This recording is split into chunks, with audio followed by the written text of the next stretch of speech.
I had to turn this shed into a chicken coop in 24 hours to try to save my neighbor's chickens from imminent death. Here's how we wound up with the shed in the first place, which is lovely. And before you think I'm a hero, you gotta listen to the full story, because didn't go quite as planned. I got this shed and plans to make it into a chicken coop. I had already raised some chicks into chickens, and I gave them to my dad, a temporary custody situation, into his coop until I could get my shit together and get my coop ready. My neighbor knew I was getting some chickens, and she asked me if I wanted her 2 hens. Here's the 2 suspects. The one with no feathers is Deb. She's pretty crusty. And the other one is her offspring. I don't know her name, so I've just been calling her Offspring. But anyway, she said their rooster was beating up the hens, and they didn't like to see it anymore. They wanted to get rid of them.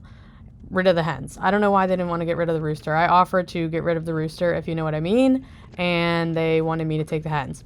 So I agreed to take the hens when I come back from Florida and once I had my coop done. So that was like about a week from today. And they said, okay. So I said, cool. See you then. And next thing I know, I'm walking in my yard the other day, and guess who I see gallivanting in the woods? Freaking Deborah and Offspring out there doing as they please.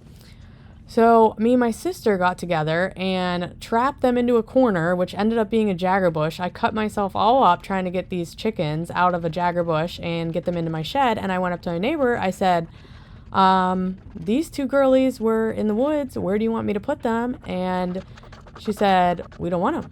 I said, what? She said, we don't want them. So we took them outside. I said, oh, okay. Maybe I can get my coop together. I don't really have any other choice. I'm not just going to leave them in the woods. So I had them in my coop for 1 day without this flooring down, and it was covered in poop, and I could see it was absorbing into the wood. So I knew I had to get this flooring down. I took my 3 kids to 3 different stores to go get all the supplies I need to finish this coop in a hurry. And I had the floor all laid out and cut to size. I just needed to glue it down. So I took those 2 little girly girls out of my shed and into a little crate thing that I had outside. And they had been in it before, no problem. So when I come outside, I hear those little girly girls are behind the shed. They weren't in the little enclosure anymore. So I tried to get them, and they just scurried off faster. I didn't have my sister's help this time. And they scurried away. And I couldn't find them. There was like 1 quick sighting of them, and I haven't been able to find them. I left food, water out.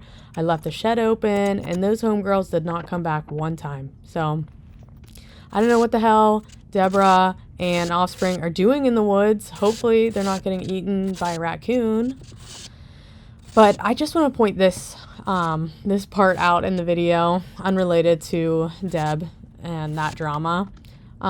This membrane underneath the roosting bar is a lovely upgrade to any chicken coop. I think 80% of the poop falls on the beneath the roosting bar. So if you put something that's removable there, then you can just roll it up, spray it off, and put it back in place. But here is me getting the nesting boxes and some bedding together for them so they're nice and comfortable. Hopefully when my chickens come back, maybe they'll attract Deb and Offspring back. I don't know. Deb's kind of crusty, though. Honestly, Deb was going to be a lot of work. Like, not that I mind. I was going to nurse her back to health, but, like, she was crusty as hell, so I don't know. But I will keep you updated on the Deb situation, and I will also keep you updated when I get my chickens. But this is the final look for now. I do plan on installing a run soon, but I got the whole inside done. And I love these little water feeder situation things that you can put into, like, a Lowe's bucket right there. If you have chickens, you got to check these things out. They're awesome.